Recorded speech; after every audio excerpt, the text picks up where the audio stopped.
আমার বাড়িতে কিন্তু এখন চিতই পিঠা তৈরি হচ্ছে।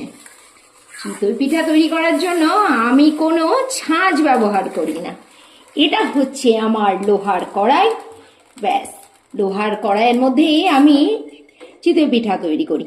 এই দেখো, এখানে কতগুলো পিঠে কিন্তু আমার তৈরিও হয়ে গেছে। আর দেখো কত সুন্দর পিঠেও হয়েছে। সরি, এটা হচ্ছে ওই নিচের পিঠের একটা দাগ লেগে গেছে। এই যে দেখেছো কত সুন্দর জালিদার পিঠে হয়েছে। আর ভেবো না, এটা আমার হচ্ছে আতপ চালের গুঁড়ো দিয়ে করেছি। ঘরে খাওয়ার যে সেদ্ধ চালগুলো রয়েছে না, ওই সেদ্ধ চাল জলে ভিজিয়ে রেখেছিলাম।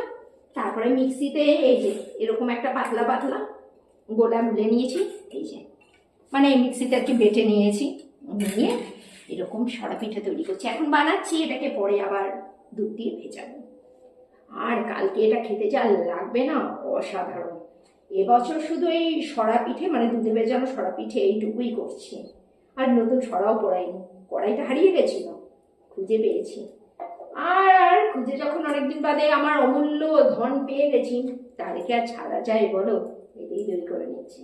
সরা পিঠে কোনো রকম গুঁড়ো, চালের গুঁড়ো কেনা নেই, ঘরে খাওয়া চাল বেটে তৈরি করে নিয়েছি সরা পিঠে। দারুণ হয় খেতে, জানো? তোমরা একবার বাড়িতে তৈরি করো। আর এই যে এই কড়াইটা আমি কোথা থেকে কিনেছি, তাই তো?